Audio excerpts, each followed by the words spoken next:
This is Lincoln Stoller of MindStrengthBalance.com, reading a piece called Evolution's Choice. Fractals.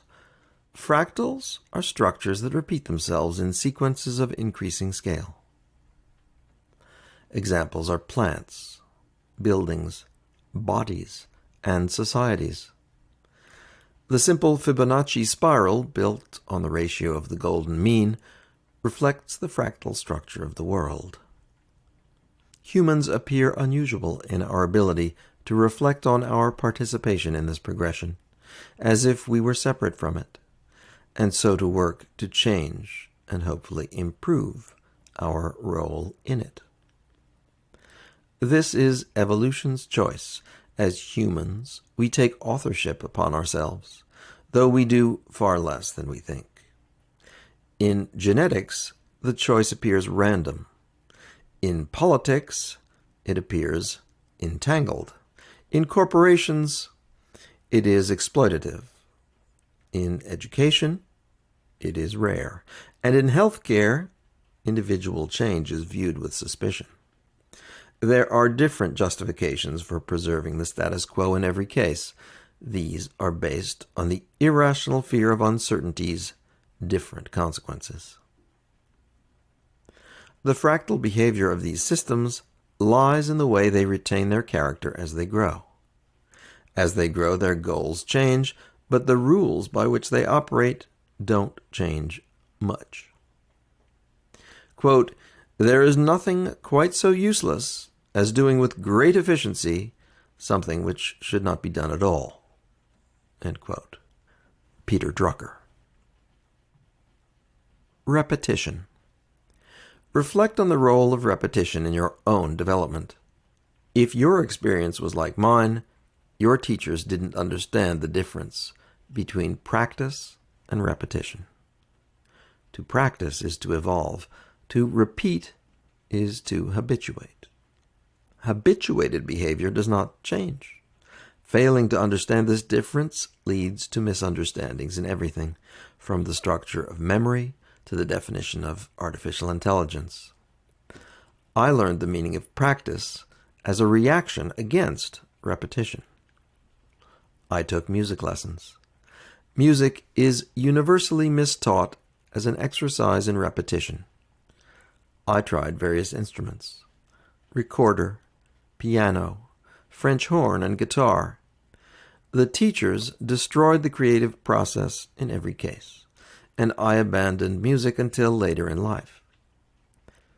I disliked high school gym class, but by some stroke of inspiration, I reacted by engaging rather than rebelling. I joined the diving team, not to compete, but to practice. I unilaterally excused myself from gym to train for bicycle racing, though I was the only person doing it. The coaches saw me doing physical training and, to their credit, didn't object to my truancy, though the principal did. My attempts to define my own education caused in him a reflex response. Then I took up rock climbing, and I found myself in ever-changing situations where no two routes were the same. Increasing skill was the only option. You'd think I would be attracted to art, but for my own personal reasons, art lacked the kind of resistance I needed. I am more intellectually than physically inclined, so it's ironic that I got more support in athletics than in scholastics. In some way, athletics reflected my nascent interest in the interaction of body and mind, more so than book learning. Practice. The goal of practice is not to routinize, but to perfect. And to perfect means to innovate. To the unattuned observer, an artist or athlete's practice appears repetitive, but internally they are looking for a new skill, structure, or awareness. We can never view everything we do as either practice or repetition, innovation or automation. Most of our thinking habits are bred in school. School, a modern institution, arose from the need for automation. It is not that school fails to distinguish between practice and repetition. It clearly does, and it teaches repetition. This is clearly stated in the writings of Horace Mann, John Dewey, and other founders of modern schooling. Traditional teacher training encourages habitual behavior in the guise of knowledge and routine thinking as empowerment. Embedded in the idea of a right answer is deference to someone else. Teachers are sold on conformist thinking as the foundation of the great society. Like secret agents, teachers accept a heroic path only they understand. Quote, 20 years of experience or 1 year of experience, repeated 20 times. End quote. To be fair, progress involves a combination of efficiency and innovation. My point is that the balance is not discussed, and that makes all the difference. Who makes the rules? Who controls the information? We're taught to prevail in fair contest, to stand in ranks squared off against our opponent and fire our muskets until whoever is left standing can be declared the winner. Then came better intel, guns, bombs, lasers, robots, and computers. But if the opponent dresses as a civilian and blows him or herself up with a fertilizer and carpet tax, they're not playing fair. Such is the story of innovation in conflict. Illness. Now we come to your illness or struggle. Will you prevail through innovation or automation? What do doctors offer you? What have you been taught? It's traditional to say Western medicine developed the external agent model of illness by overlooking the psychosomatic relationship. It's closer to the truth to say Western medicine developed from the mindset of external agency. It was the Renaissance that separated the mind from the body, and in the process created rationalism, corporatism, and nation-states.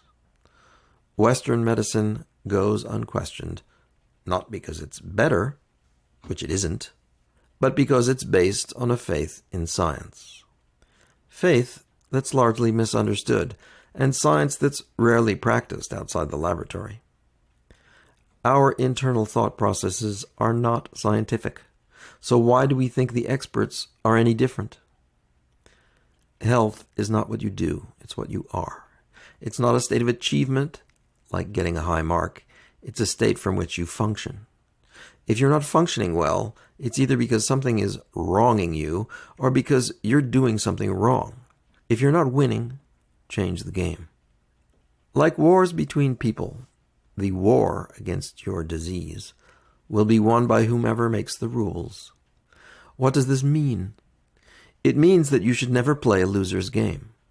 And if you find yourself struggling and losing, you should change the rules of the game, which includes, of course, not playing the game at all.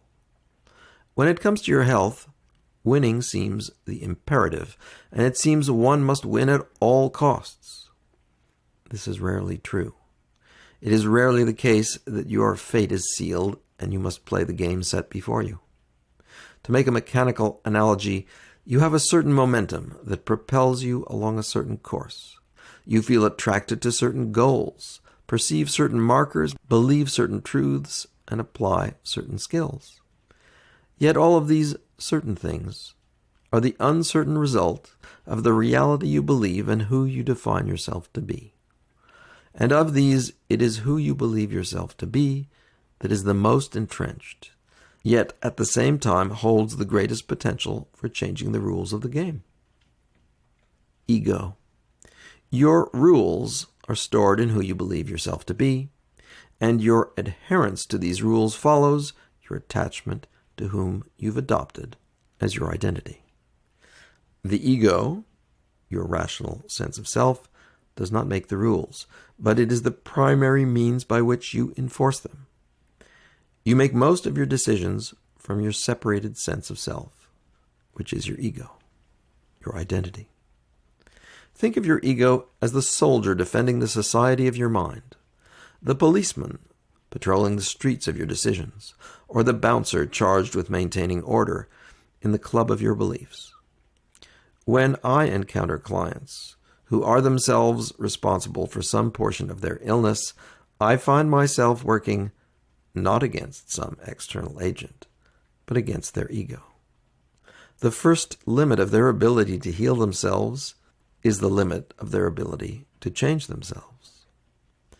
This is not to say that once you get beyond your ego, you can do anything at all to heal or change any condition. There are other obstacles. The laws of nature set obvious limitations, but when it comes to self-regulation, the laws of nature reside in the sub-foundation of your condition. Much of your condition, both mental and physical, relies on dynamic concepts of memory, reflex reaction, awareness, and control. This is obvious. What is not obvious is just how little awareness you have, how little control you exert, and how much physical change your powers of mind might accomplish. Reflex.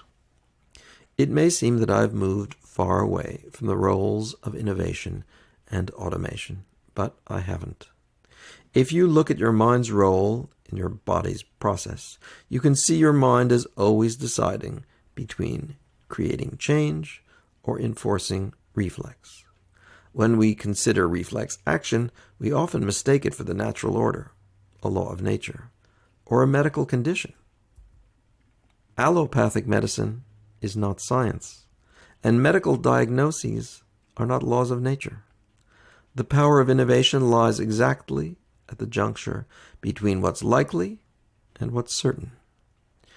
Maybe you can now see that your decision as to which path you'll take has deep roots in your own habits of innovation and automation.